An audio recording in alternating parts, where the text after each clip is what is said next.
தளபதியோட பர்த்டே அதுமா கோட் படத்தோட டீசர் ரிலீஸ் ஆயிருக்கு. இது என்ன மாதிரி கதையா இருக்கு சொல்லிட்டு வாங்க இந்த வீடியோல பார்க்கலாம். அதுக்கு முன்னாடி நம்ம சேனல் இப்பதான் நீங்க புதுசா பாக்குறீங்கன்னா கண்டிப்பா சப்ஸ்கிரைப் பண்ண மறந்துடாதீங்க.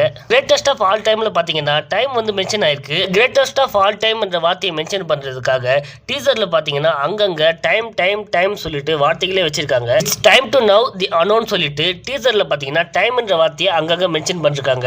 இதனாலே பாத்தீங்கன்னா வெங்கட் பிரபுவோட மாநாடு படத்துல எப்படி லூப் ஹோல்ல மாட்டிட்டு முடிப்பாரோ அதே மாதிரி இதுவும் டைம் டிராவல் மூவியா இருக்குமோ சொல்லிட்டு சந்தேகமா இருக்கு. ஒரு தளபதி லேப்ல ஏதோ பண்ணிக்கிட்டு இருக்க மாதிரி காட்டுறாங்க. இன்னொரு தளபதி பாத்தீங்கன்னா நெருப்புல இருந்து வர மாதிரி காட்டுறாங்க. ரேசிங்ல வர விஜய் ரெண்டு பேருமே அப்பா பையனா இல்லாம டைம் டிராவல் பண்ணி பாஸ்ட்ல இருந்த விஜய பிரசன்ட் கூட்டு வர மாதிரி கூட இருக்கலாம். வெங்கட் பிரபு எப்படி மாநாடு படத்துல டைம் டிராவல் பண்ணி ஒரு லூப் ஹோல்ல மாட்ட வைக்கிற மாதிரி காட்டுறாரோ அதே மாதிரி இந்த கிரேட்டஸ்ட் ஆஃப் ஆல் டைம் படத்துல டைம் டிராவல் பண்ணி கூட காட்டலாம். விஜய சின்ன பையனா காட்டுறதுக்காக ஏஐ சாஃப்ட்வேர் ரொம்பவே யூஸ் பண்ணிட்டாங்கன்னு தான் சொல்லணும். வெங்கட் பிரபு படத்துல என்ன பண்றாருன்னு பொறுமையா தான் பார்த்து தெரிஞ்சுக்கணும். அடுத்த ஷாட்லயே பாத்தீங்கன்னா வில்லன் வந்து மார்க்கிங் பண்ணாம ஷூட்டிங் ட்ரைனிங்காக தளபதி போட்டோ வச்சு ட்ரைனிங் எடுக்கிறாரு. இதை வச்சே பாத்தீங்கன்னா வில்லனுக்கு ஏதோ பெருசா தளபதி பண்றாருன்னு தான் தெரிய வருது. இது மட்டும் இல்லாம தளபதி பர்த்டே அன்னைக்கு தளபதியோட டீசர் ரிலீஸ் வந்து ஃபேன்ஸுக்குலாம் ரொம்பவே என்ஜாய்மெண்டா இருக்கு. வீடியோ பிடிச்சிருந்தா லைக் பண்ணிட்டு ஃப்ரெண்ட்ஸுக்கும் ஷேர் பண்ணிட்டு சேனலை சப்ஸ்கிரைப் பண்ண மறந்துடாதீங்க. நான் உங்கள் சான்.